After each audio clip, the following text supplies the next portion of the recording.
Some months ago, a group of Dharma students from Puerto Rico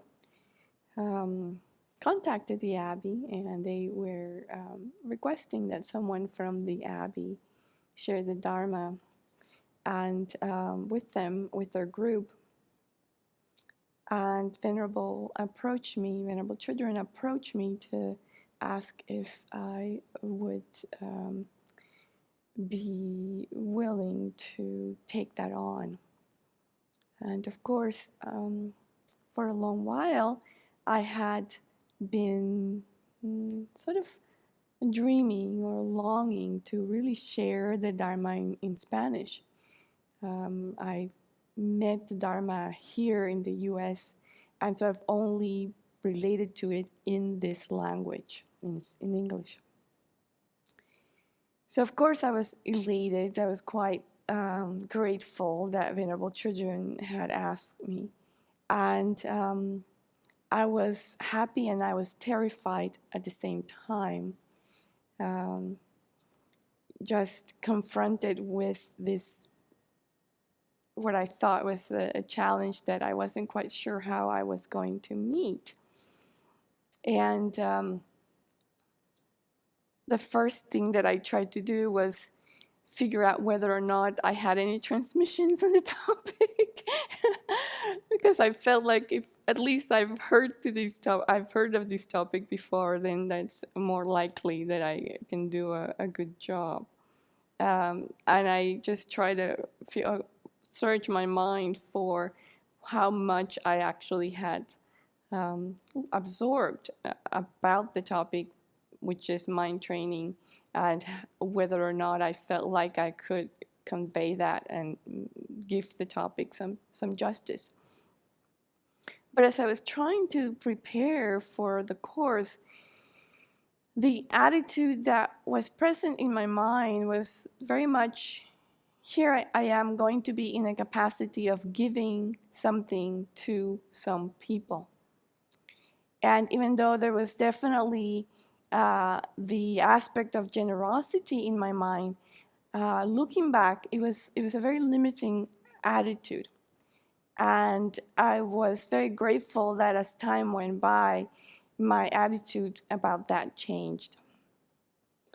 And what I discovered quite early on, actually, I think it was maybe the first class or even the second class, I discovered quite quickly that this was not a one-way street, that the benefit flows both ways, and that actually I was probably the biggest recipient or the biggest beneficiary of the act of sharing the Dharma. And I want to talk a little bit about what I have learned in doing this, because it's been a beautiful, quite fulfilling experience.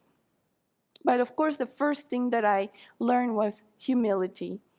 Very quickly, I realized that no matter how many transmissions I might have had, I had not absorbed the material as well as I thought I had. And so in trying to put together the class curriculum, I had to really exert a lot of effort to try and figure out how am I going to put this together and try to gather as much material as I could. And even then, it was really trying to relearn and understand. So not only did it help bring some humility to my mind, but it also, in trying to do the research and trying to really comprehend the material, it resulted in a deeper understanding.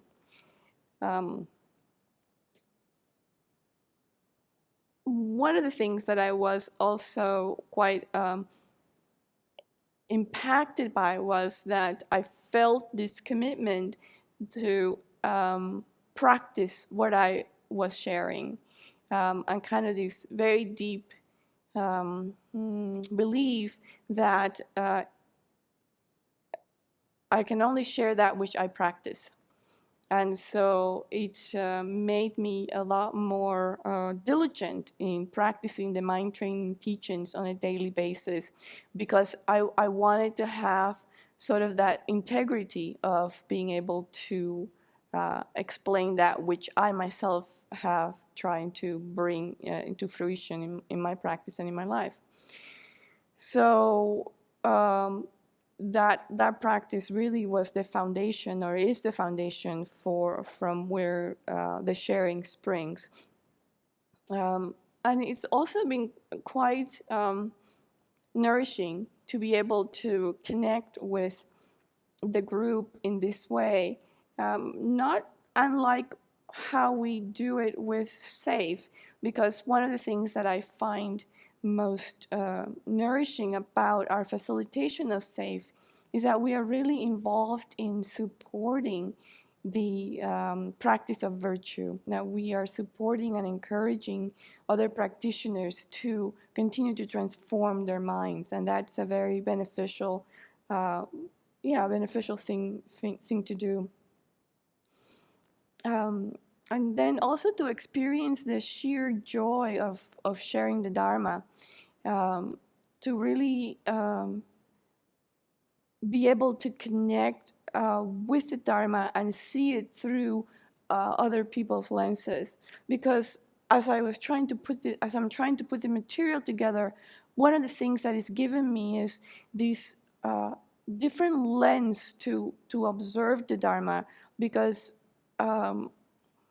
I try to see it from the lens of those who are listening, and try to absorb it and present it in a way that might make more sense to the listener. What is it in this that I need to bring out that might be relevant to those who are listening? So it helps me sort of look at the material from different points of view, which then enriches my understanding and my practice. And then there were the practical lessons. For example, the one time that I spent half the class answering 3 questions, and then was quickly given feedback about maybe we shouldn't take so long in answering 3 questions. Or the time that I was given feedback about using one word in Spanish that actually meant the opposite of what I was trying to convey, which also was quite funny, because I used that word repeatedly throughout the teaching.